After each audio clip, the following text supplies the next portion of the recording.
Have you ever walked up Great Blue Hill from the Trailside Museum on the Red Dot Trail? Have you ever thought about how unique it is? How the Great Blue is the highest point around, and the rocks that you scramble up to get to the summit are pretty unique to the southern New England. Today, you might get a different perspective on a place that might be very familiar to you. I'm Judy Lara-Jacobs, the Executive Director of the Friends of the Blue Hills, and I'm with Les Tyrala, who is a registered geologist, and we'll be talking to you about some surprising history of Great Blue Hill. But before we get going, if you could just put in the comments whether you have ever gone up to the Great Blue. That would be great if you have ever visited. That would be wonderful. So this is the first of 4 Facebook Live shows that we are calling Blue Hills Alive.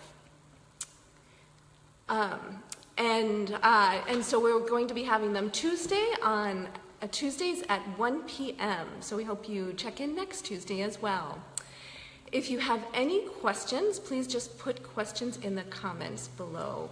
That would be great. And even if you're watching the replay, Les would be happy to answer your questions in the next couple days. So as I said, we will be speaking with a geologist about a story of the origins of the Blue Hills that few people know. So Les, thank you so much for joining us today.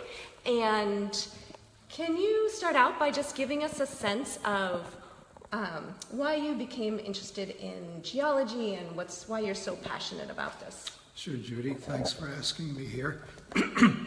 Like many kids, I was fascinated by bright, shiny minerals.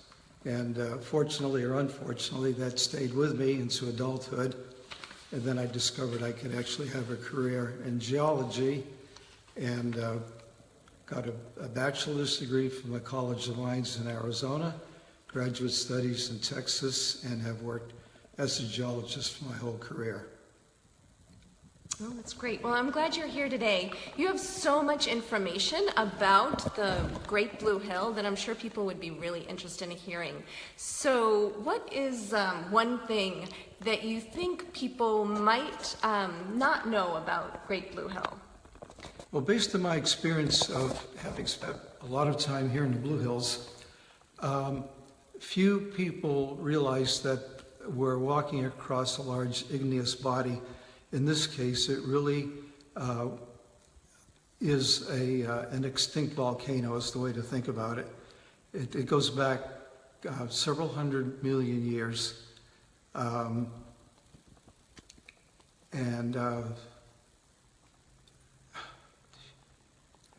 I'm sorry, I lost my train of thought here. Oh, that's okay. This is a new thing for me. Oh, it's absolutely fine. So why don't you give us a sense of why this would be different, why the Blue Hills would be different, why a volcano would be here as opposed to like Salem or Plymouth? Yes.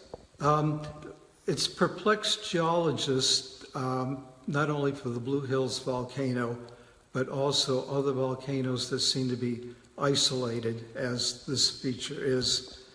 The solution, and it's still debated, is that with the understanding of plate tectonics, that this provides a mechanism for fracturing, moving, banging together continental masses, in this case, the North American plate and the European plate and also the African plate. With this kind of dynamic aspect of the Earth, it allows for deep-seated movement of molten rock, and since the molten rock is of a lesser density than the overlying cold bedrock, whatever it is, these molten bodies will move upward. So can you give us a sense of how old the Blue Hill volcano is? Studies have been done to age date it, principally in the most recent time. Professor Emeritus Jim Skean of Boston College and Professor Emeritus Meg Thompson of Wellesley College have had grant money to understand volcanism here right in our backyard. Their efforts have indicated that this particular feature is about 410 million years old, and the age dating is based on certain minerals that contain isotopes, particularly a mineral called zircon, and it has a radioactive isotope in it called U-238, and with geologic time that degrades into lead. The half-life of zircon, the U-238 to lead, is almost 2.5 billion years old. So with that kind of extreme half-life, we can accurately date the volcanoes and, in fact, go right back to the genesis of the Earth. So what was here before the volcano? Good question. It's been interpreted as a level area. There were previous volcanic eruptions here, and it's been named the Mattapan volcanic sequence. Where it is exposed in Mattapan, Quincy, Milton, it's basically flat-lying, so it hasn't been disturbed too much. There may have been some topography here where it was flowing downward and outward.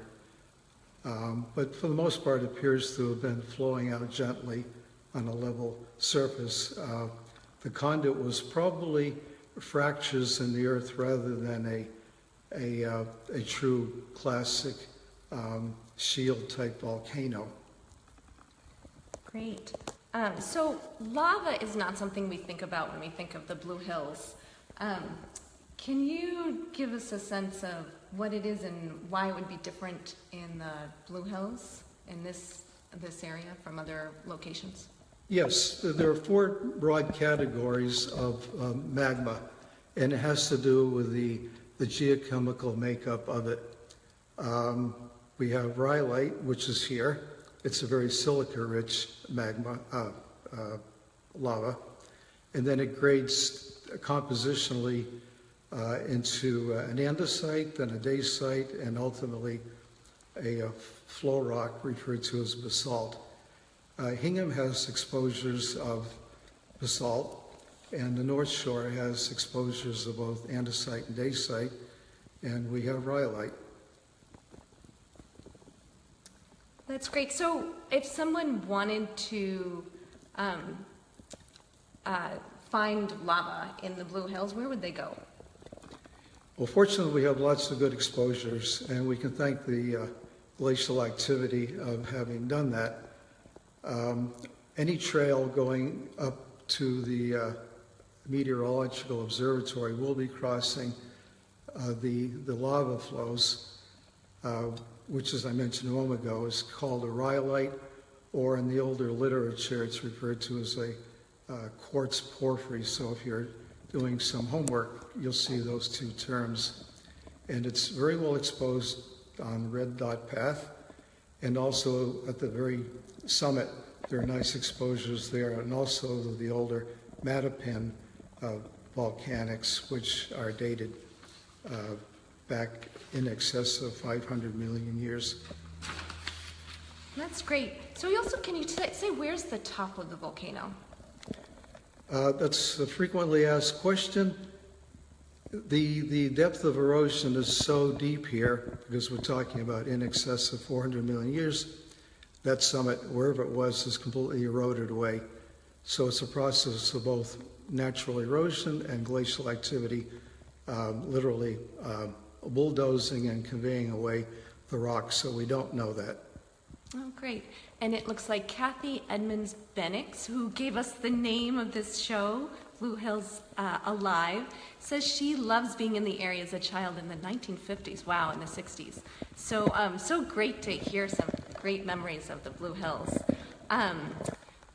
Is there anything else you want to share with us about the geologic history of Great Blue Hill? If you have done a fair bit of walking on many of the other trails we have here, you may have seen what is called the giant conglomerate, which is nicely exposed on Route 128. That conglomerate, which is a sedimentary rock, is actually made up of weathered rock from the Blue Hills volcano. And through the process of deposition and turning that loose material into a bedrock, we now have the giant conglomerate. It's an impressive feature that tells us at one point there was a lot of kinetic energy here, meaning something like the Front Range of Colorado, lots of flowing water and moving large rocks and turning them into rounded boulders. Lastly, if you are interested, Professor Jim Scan of BC in 2001 put out a book, The Geology of Massachusetts. It's meant for the non-technical person. It's a very good read, lots of figures, really well done, and I would suggest adding that to your library. Great. Well, thank you so much, Les, and thanks all of you for watching. It's for our first Facebook Live show. If you want to check in next Tuesday at 1 p.m., we will be interviewing someone who has a lot of experience in long-distance running. And if you want more information about the Blue Hills, I encourage you to download a free guide to the Blue Hills at friendsofthebluehills.org/guide. And I hope that you go visit the Great Blue Hill and go with a sense of new sense of all the amazing geologic history that is in the Blue Hills. Thanks so much for watching.